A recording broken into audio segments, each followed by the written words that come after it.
Thomas the tank engine was grumbling to the other engines. I spend my time pulling coaches about, ready for you to take out on journeys. The other engines laughed.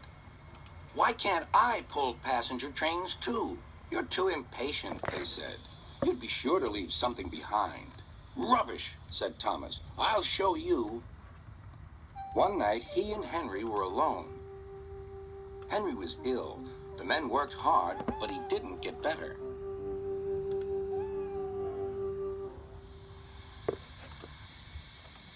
He felt just as bad next morning.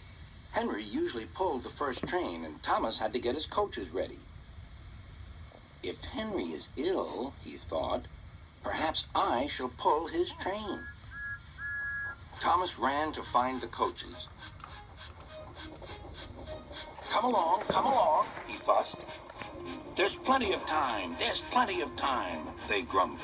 Thomas took them to the platform and wanted to run round in front at once. But his driver wouldn't let him. Don't be impatient, Thomas. Thomas waited and waited. The people got in. The conductor and station master walked up and down. The porter banged the doors, and still Henry didn't come. Thomas got more and more excited.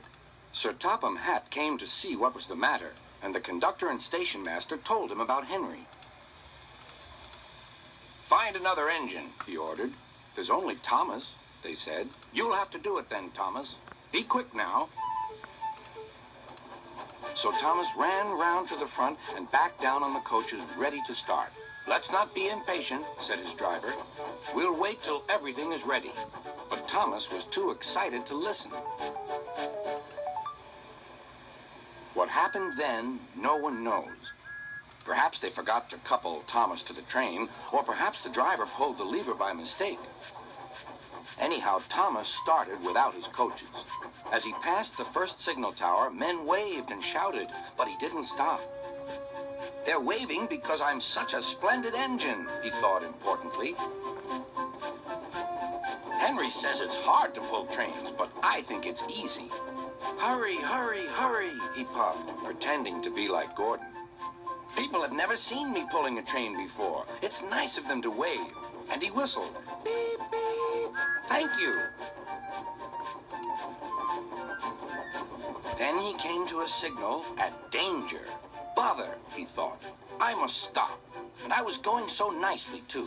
What a nuisance signals are. He blew an angry beep, beep on his whistle. The signalman ran up. Hello, Thomas, he said. What are you doing here? I'm pulling a train, said Thomas. Can't you see? Where are your coaches, then? Thomas looked back. Why, bless me, he said, if we haven't left them behind.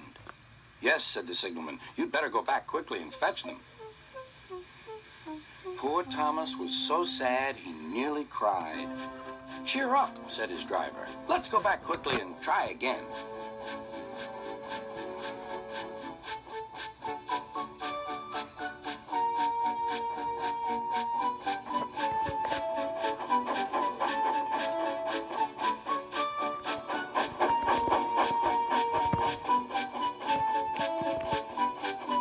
At the station, all the passengers were talking at once. They were telling Sir Topham Hatt what a bad railway it was. But when Thomas came back, they saw how sad he was and couldn't be cross. He was coupled to the train, and this time he really pulled it.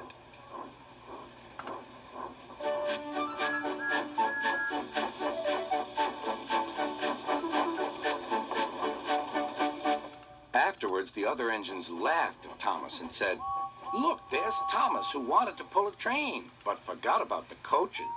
But Thomas had already learned not to make the same mistake again.